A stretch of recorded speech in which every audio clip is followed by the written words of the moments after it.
উপর বেস করেই আমরা নির্ণয় করতাম, তাই না? যেমন sine 0 degree, sine 45 degree, sine 30 degree, sine 60 degree. কিন্তু যদি এর থেকে বড় কোণ দিত বা ছোট কোণ দিত, তাহলে কিন্তু আমরা সেই প্রবলেমগুলো সলভ করতাম না বা শিখিনি। আমাদের ক্লাস 11-এ মানে একাদশ শ্রেণীতে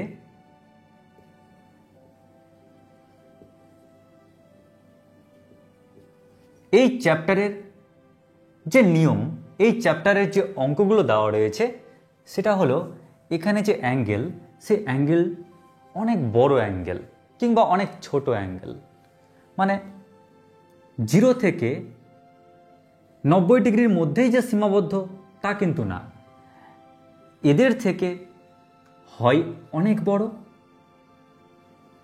কিংবা এদের থেকে ছোট। যেমন 660 ডিগ্রি, দেখো সাইন 660 ডিগ্রি, 660 ডিগ্রি, অথবা হতে পারে -660 ডিগ্রি। ওকে, যেমন 1050 ডিগ্রি, -1050 ডিগ্রি হতে পারে।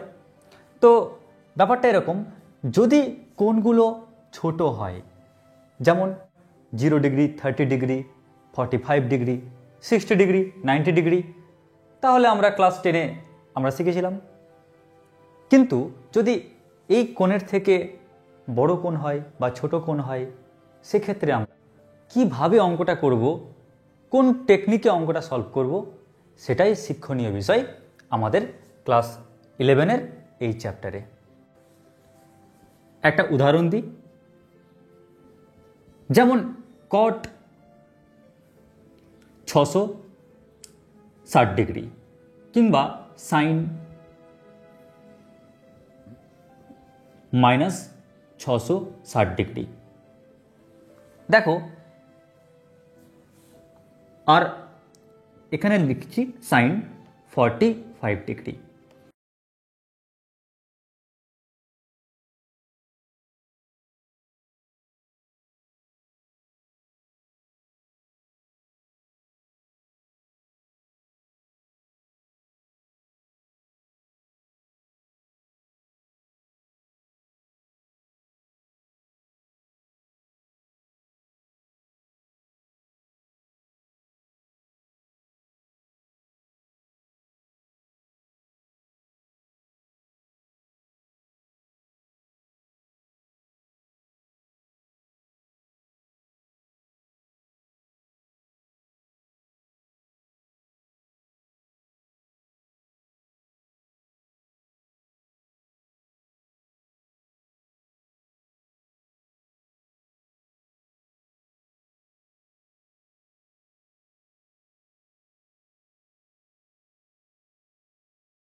এখন জানতে হবে অপারেটর কি হবে।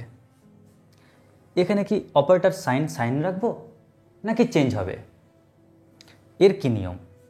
দেখো, আমাদের যে কোনো অঙ্কই দেখ না কেন, কোণটাকে এই ফর্মে কিন্তু দিতে হবে n into 90 degree plus theta. দেখো n into 90 degree plus theta এরকম আকারে কিন্তু কোণটি দেওয়া আছে। এবার আমার টার্গেট অপারেটর কি হবে, আমার এটা এখন টেনশন নেই, টেনশন হচ্ছে এটা নিয়ে। তো n এর মান দেখেই ঠিক হবে অপারেটর কি হবে। যদি n এর মান জোড় হয়, ক্লিয়ার, n এর মান যদি জোড় হয় তাহলে অপারেটর আনচেঞ্জ, মানে যে অপারেটরটা দেওয়া থাকবে সেটাই হবে। কিন্তু যদি n এর মান বিজোড় হয় তাহলে অপারেটর চেঞ্জ।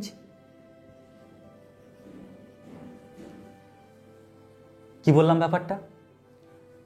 এই যে 90 ডিগ্রির সঙ্গে এখানে কে রয়েছে 7, যদি 90 ডিগ্রি আগে যে ডিজিটটা থাকবে আমাদেরকে সেখানে গিয়ে জিজ্ঞেস করতে হবে এই ডিজিট তুই জোর না বিজোর। যদি জোর থাকে তাহলে অপারেটর চেঞ্জ হবে না, জোর গায়ে জোর আছে তাই আনচেঞ্জ। ভেবে দেখো ব্যাপারটা, আমার গায়ে জোর থাকে আয় তো কে আমাকে সরাবি, আমি নড়বই না, কেউ আমাকে সরাতে পারবে না মানে কি আনচেঞ্জ। আর গায়ে জোর নেই বিজোর, তাহলে যে কেউ ধরে সরিয়ে দিতে পারে, তার মানে বিজোর তাই চেঞ্জ, সরিয়ে দেবো ওকে। তাহলে এক কাজ করি, এই অঙ্কটার ক্ষেত্রে 90 ডিগ্রির আগে যে ডিজিটটা দেখতে পাচ্ছি সেটা জোর না বিজোর, নিশ্চয় বিজোর, তাই এই অপারেটরটা চেঞ্জ হয়ে যাবে। কিন্তু চেঞ্জ হয়ে কি নিয়ে আসবো? কো টেকনিক, মানে সামনে কো নেই তাই কো এন্টার করব, তাই কি হচ্ছে কোসাইন, মানে কস 30 ডিগ্রি। ওকে, যদি এখানে থাকতো 8, যদি 8 থাকতো, তোমরাই বলো এই 8 সংখ্যাটা জোর না বিজোর? নিশ্চয়ই জোর। আর জোর কে সরাবে আমাকে, সরা দেখি। জোর, গায়ে জোর দেখাচ্ছি, জোর মানে কি ওকে আর কেউ চেঞ্জ করতে পারবে না, ও অধিকার করে নিয়েছে। তাই সাইন বসে গেল, সাইন 30 ডিগ্রি। ওকে, যদি এখানে বলতাম 3 তাহলে কি হতো? তাহলে দেখো 3 90 ডিগ্রির আগে যে সংখ্যাটা আছে সে জোর না বিজোর? বিজোর, গায়ে কোনো জোর নাই তাই ওকে চেঞ্জ করে দেবো। তার মানে সাইনটা চেঞ্জ হয়ে যাবে কি কস 30 ডিগ্রি। যদি এখানে 3 না থেকে যদি থাকতো 2 জোর না বিজোর?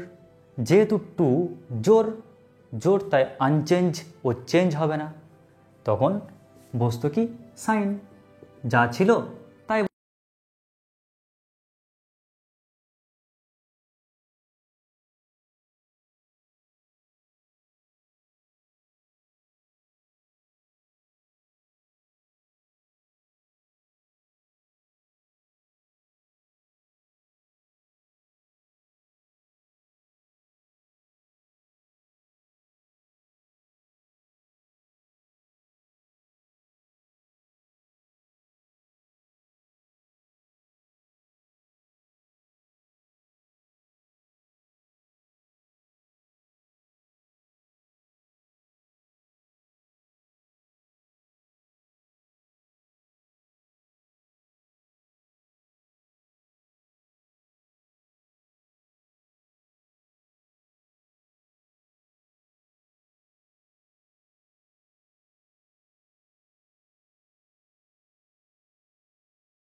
ট্যানের যেমন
60 পড়লো কোন ঘরে?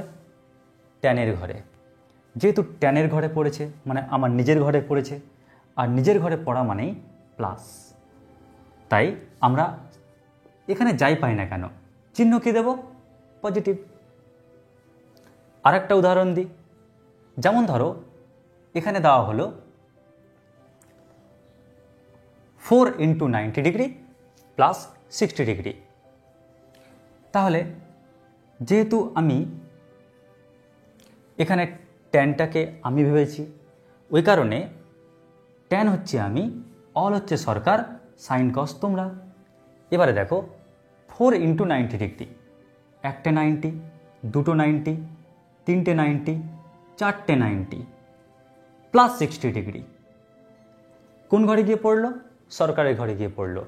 সেখানে কোনো রকম ভাড়া লাগবে না, মানে পজিটিভ। তাই সামনে যে চিহ্নটি থাকবে সেটি পজিটিভ। আশা করছি বুঝতে পারলে। যদি আমি আরেকটা উদাহরণ দিই, ধরো এখানে দেওয়া থাকলো cos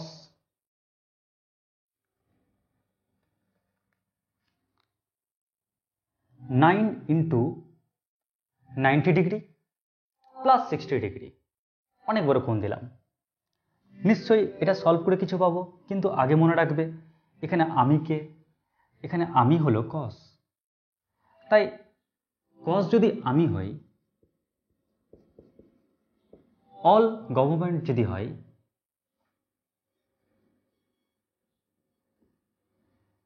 তাহলে বাকিটাকে তোমরা।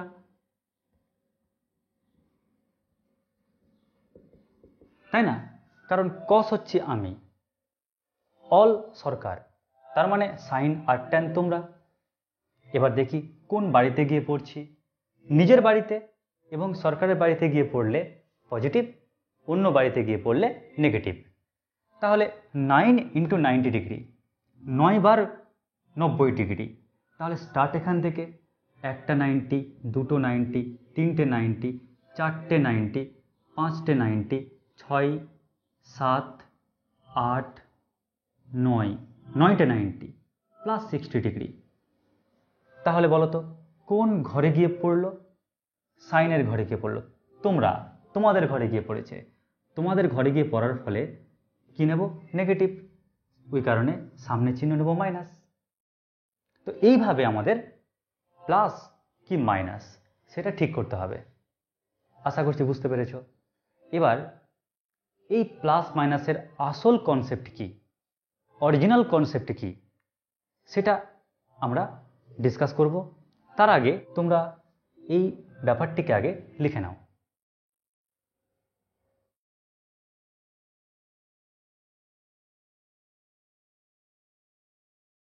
এখন এই চিহ্নের পরিবর্তন কি করে হচ্ছে তা বোঝার জন্য আমি পুরো পার্টের একটি ছোট্ট অংশ নিয়ে আলোচনা করছি। যদি আমাদের উদ্দেশ্য হচ্ছে ফর্মুলাটা কি করে কাজ করে সেটা নিয়ে, রেজাল্টটাকে নিয়ে, কিন্তু কনসেপ্টের কথা বিচার রেখে আমি মানে কি করে হচ্ছে তার একটা অংশ তোমাদের সামনে পরিবেশন করছি। ধরো দুটি অক্ষ নিলাম, এখানে আমি লিখে রাখছি আমাদের টেকনিক অল সাইন ট্যান কস। এখানে সাইনের ঘরে সাইন এবং কোসেক পজিটিভ, বাকি সবাই নাকি নেগেটিভ। এখানে ট্যানের ঘরে ট্যান হচ্ছে পজিটিভ, কট হচ্ছে পজিটিভ, বাকি নাকি নেগেটিভ। এখানে কসের ঘরে কস এবং সেক পজিটিভ, বাকি নেগেটিভ। আর অলের ঘরে সবাই পজিটিভ।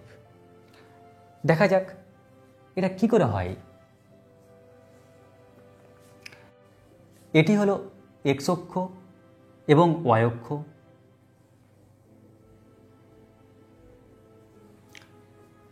আর পাশেই আমি লিখলাম অল সাইন ট্যান কস। দুটোকে পাশাপাশি লিখলাম এই কারণেই যাতে আমাদের কনসেপ্টটা ক্লিয়ার হয়ে যায়, যেন বুঝতে পারি অ্যাকচুয়ালি কীভাবে হচ্ছে জিনিসটা। এবারে একটা জিনিস দেখো তো, এর নাম কি? প্রথম পাদ, এটি দ্বিতীয় পাদ, এটি তৃতীয় পাদ, এটি চতুর্থ পাদ। এটি all, sine, tan, cos, but এটি কি প্রথম পাদ, দ্বিতীয় পাদ, তৃতীয় পাদ, চতুর্থ পাদ। একটি সরল রেখা, এই সরল রেখা ও বিন্দুকে কেন্দ্র করে ঘূর্ণায়মান। যখন সরলরেখাটি ঘুরতে ঘুরতে এইখানে আসলো, বলতে পারবে ওর অবস্থানটা কোথায়? নিশ্চয়ই প্রথম পাদে। ঘুরতে ঘুরতে ঘুরতে যখন এখানে আসলো, তখন তার অবস্থান কোথায়? দ্বিতীয় পাদে। ঘুরতে ঘুরতে ঘুরতে যখন এখানে আসলো, তখন অবস্থান কোথায়? তৃতীয় পাদে। যখন ঘুরতে ঘুরতে ঘুরতে ঘুরতে এখানে আসলো, তখন তার অবস্থান চতুর্থ পাদে। তার মানে এই স্ট্রেট লাইনটি অনবরত ঘুরছে। এবার ধরে নিলাম এই লাইনটি ঘড়ির কাঁটার বিপরীত দিকে ঘুরতে ঘুরতে ঘুরতে ঘুরতে এই পজিশনে এসে দাঁড়িয়ে আছে। তাহলে এর উপর যদি আমি কোনো একটা বিন্দু নিই, তাহলে বলতে পারবে যে পজিশনে দাঁড়িয়ে আছে এটি কোন পাদে অবস্থিত? নিশ্চয়ই দ্বিতীয় পাদে অবস্থিত। ঠিক আছে, তার মানে আমি এই পেনটাকে সরিয়ে আমি স্ট্রেট লাইনটাকে ড্র করলাম তোমাদের বোঝার সুবিধার জন্য। ঠিক আছে, লাল পেন ছিল তাই রেড স্ট্রেট লাইন আঁকলাম। ওকে, এখন তোমাদের কাছে কোশ্চেন, এই যে দ্বিতীয় পাদে লাইনটি রয়েছে, আমি এই পয়েন্টে যে পৌঁছাবো, এই পয়েন্টে পৌঁছাবো কি করে পৌঁছাবো? প্রথম আমাকে এক্স অক্ষ বরাবর আসতে হবে, তারপর ওয়াই অক্ষ বরাবর উঠতে হবে। তোমরা জানো যখন পয়েন্ট প্লট করো এরকম হয় না, -2,3 এরকম ধরনের দেখতে, মাইনাস কমা প্লাস। তার মানে এই ডিস্টেন্সটা হচ্ছে নেগেটিভ, এই ডিস্টেন্সটা হচ্ছে পজিটিভ, তাই না? তবে না আমরা ওই পয়েন্টে গিয়ে পৌঁছাবো। এই পয়েন্টে গেলে প্লাস প্লাস 2,3, 2,-3, -2 -3, তার মানে চিহ্ন বুঝে গেলাম, মাইনাস প্লাস। ঠিক আছে, আর এই চিহ্নটা কি হবে? এই চিহ্ন সর্বদা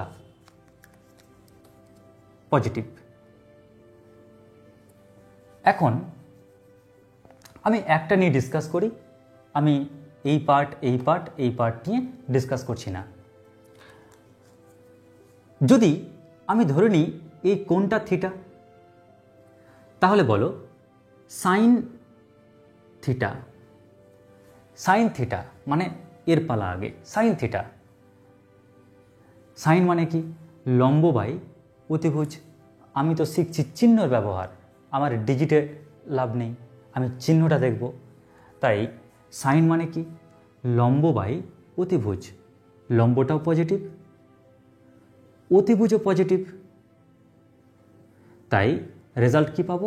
পজিটিভ। ও, তার মানে এই ঘরে থাকলে গেলে সাইনটা কি হচ্ছে? পজিটিভ। দেখি তো কোসেকের ক্ষেত্রে কি হচ্ছে? কোসেক মানে কি? কোসেক মানে অতিভুজ বাই লম্ব। দেখো অতিভুজটাও পজিটিভ, লম্বটাও পজিটিভ, তাহলে আমরা রেজাল্ট কি পেলাম? পজিটিভ। তাহলে বুঝতে পারলাম যে এই ঘরটা কে দখল করে নিল? এই ঘরটা দখল করলো সাইন।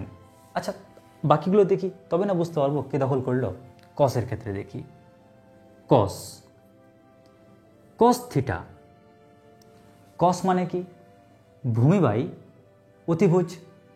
ভূমি হচ্ছে নেগেটিভ, অতিভুজ হচ্ছে পজিটিভ,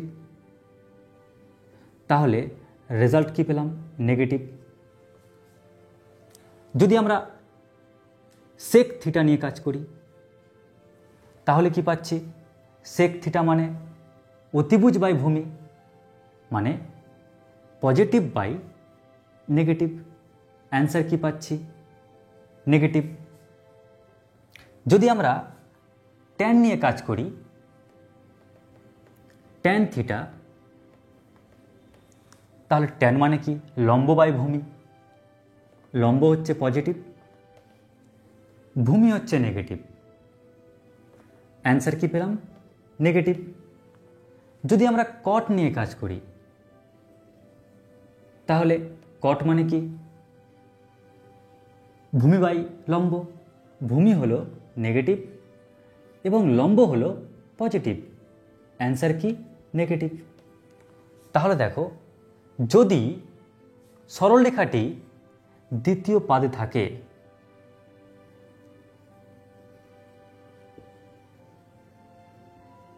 যদি সরলরেখাটি দ্বিতীয় পাদে থাকে, তাহলে একমাত্র সাইন এবং কোসেক এরাই দুজন যারা পজিটিভ, কিন্তু বাকি যারা আছে তারা নেগেটিভ। তাই ওই ঘরটা কে জিতল যুদ্ধে? সাইন এবং কোসেক। ওই কারণে এই ঘরটা সাইনের এবং কোসেকের। একই রকমভাবে যদি তোমরা এই ঘরের রেসপেক্টে একই কাজ করো, দেখবে ট্যান এবং কট জিতবে। ওরা দুজন পজিটিভ হবে, বাকিরা নেগেটিভ হবে। ঠিক একই রকমভাবে যদি এখানে কোনো পয়েন্ট নিতে, তাহলে দেখতে কস এবং সেক এরাই জিতত, এরাই পজিটিভ হতো। আর যদি অলে নাও, তাহলে দেখবে সবাই পজিটিভ। এই হলো বিষয়বস্তু। তাহলে তোমাদের চিহ্নের যে ব্যবহার, সেই ব্যবহার, ট্রিক্স এবং কনসেপ্ট দুটোকেই মিক্সচার করে সলভ করে দিলাম। ওকে, টুকে নাও।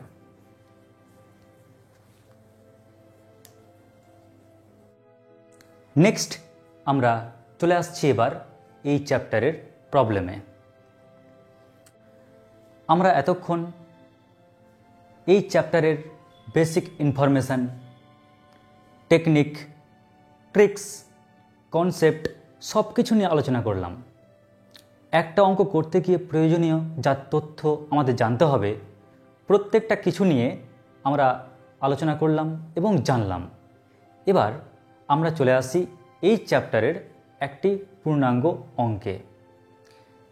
একটা অঙ্ক সলভ করতে গেলে কি কি ধাপ মেনটেন করতে হয়, কি কি পদ্ধতি মেনটেন করতে হয়, সেই দিকটাকে লক্ষ্য রেখে আমরা ক্যালকুলেশন এর মাধ্যমেই অঙ্কটিকে শেখানোর পরিকল্পনা আমরা নিলাম। আমরা অ্যাপ্লিকেশনের মাধ্যমে এই অঙ্কটিকে সলভ করলে কি দাঁড়াবে দেখা যাক। প্রথম কাজ, চেনার উপায়। আগে তো চিনি যে এই প্রবলেমটি এই চ্যাপ্টারের অন্তর্গত, তো কি করে চিনবে? আমরা দেখতে পাচ্ছি কট 660 ডিগ্রি, 660 ডিগ্রি। অবশ্যই এই অ্যাঙ্গেলটি 90 থেকে অনেক বড়, তাই চিনে ফেললাম এটি এই চ্যাপ্টারের অঙ্ক। নাম্বার 2, সেকেন্ড ধাপে চলে আসব। এই যে কোণটি রয়েছে, এই কোণটিকে এই আকার দিতে হবে।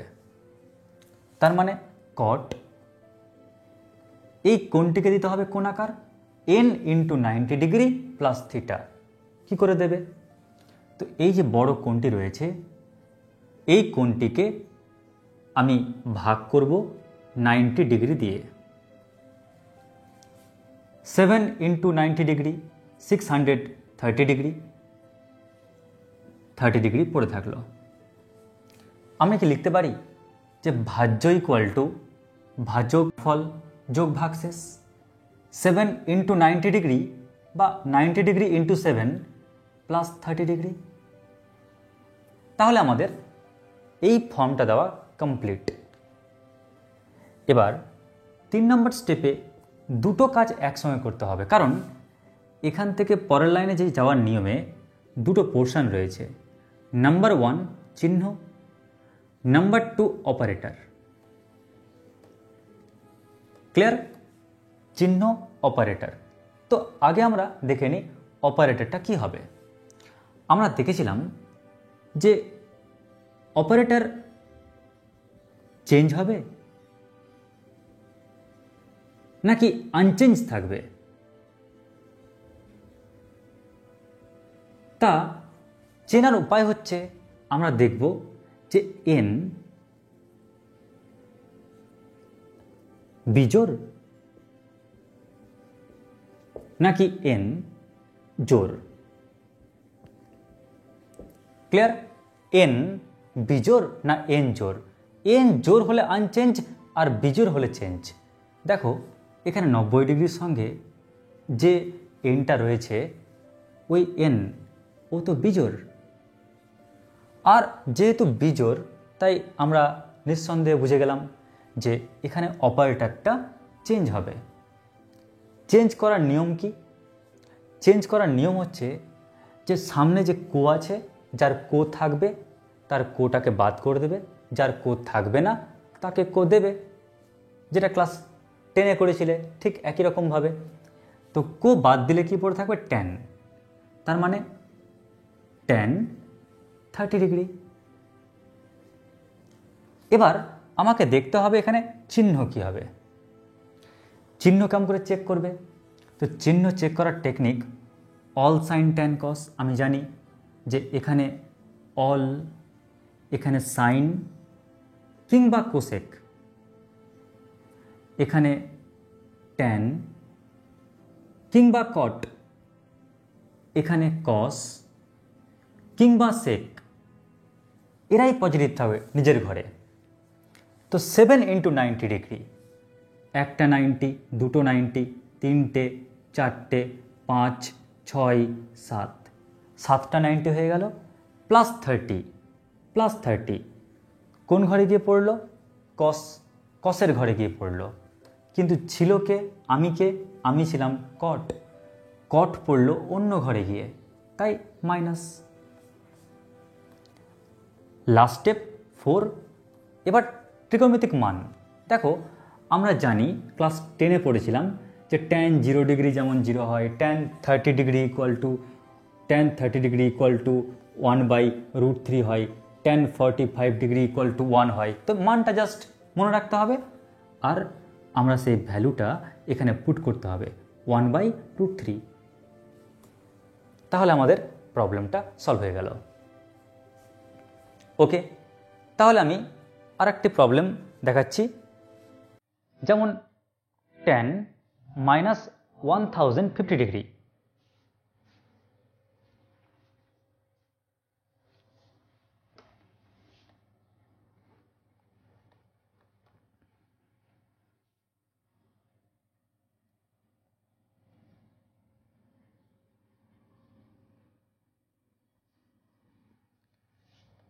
tan -1050 degree.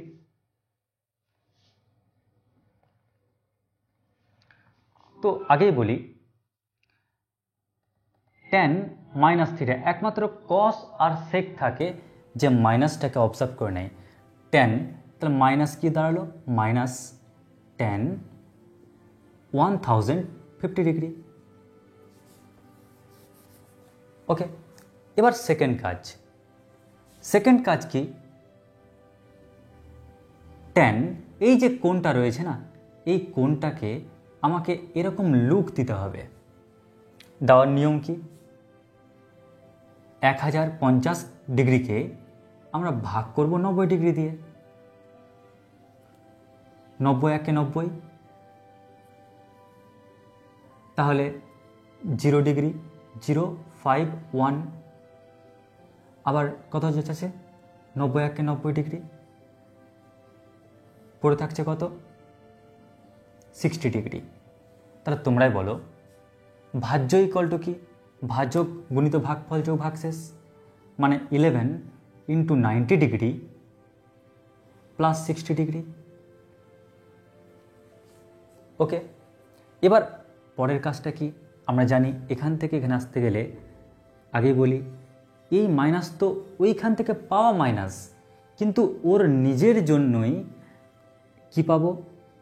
নাম্বার 1 চিহ্ন, নাম্বার 2 অপারেটর। এই দুটো কিন্তু কাজ আমি এখন বক্সে দিচ্ছি, তোমরা কিন্তু অঙ্কটা করার সময় বক্সটা দেবে না, জাস্ট শেখার জন্য দিলাম। আমরা দেখব 90-এর আগে যে ডিজিটটা রয়েছে সে জোড় না বিজোড়। যেহেতু 11 বিজোড়, তাই অপারেটর চেঞ্জ হয়ে যাবে। চেঞ্জ হবে মানে ট্যান ছিল, কো লাগানো নেই, কো দিয়ে দাও, তাহলে কি হয়ে যাচ্ছে কট, লাস্টে কি আছে 60 ডিগ্রি। এবার দেখব চিহ্ন, চিহ্নটা কি হবে। 11 ইন্টু 90 ডিগ্রি, 90 ডিগ্রি কয় পাক খাবে? 11 বার। তাহলে দেখো 1 2 3 4 5 6 7 8 9 10 11 প্লাস 60 ডিগ্রি পড়লো কোন ঘরে গিয়ে? কসের ঘরে গিয়ে পড়লো। ছিল কে? ট্যান, তো ওর নিজের ঘরে গিয়ে পড়েনি, ট্যান ওর নিজের ঘরে গিয়ে পড়েনি, পড়লো অন্য ঘরে। অন্য ঘরে পড়া মানে মাইনাস। তোমরা জানো দুটো মাইনাস গুণ করলে কি দাঁড়ালো? প্লাস। Plus cot 60 degree. এবার ত্রিকোণমিতিক মান অনুযায়ী আমরা কি জানি? কট 60 ডিগ্রি তার মান হয় 1/√3। তাই কট 60 ডিগ্রির মান যদি আমরা পুট করে দিই 1/√3, তাহলে এই 4টা স্টেপের মাধ্যমেই আমাদের প্রবলেমটি সলভ হয়ে গেল। এবার আমরা এসএনদের বইয়ে যেগুলো গুরুত্বপূর্ণ অঙ্ক পরীক্ষায় আসে, অত্যধিকবার আসে, এবং যে অঙ্কগুলো করলে পুরো বইয়ের অঙ্কগুলো করতে পারবে, সেই অঙ্কগুলো তোমাদের সলভ করিয়ে এই চ্যাপ্টারটাকে শেষ করছি।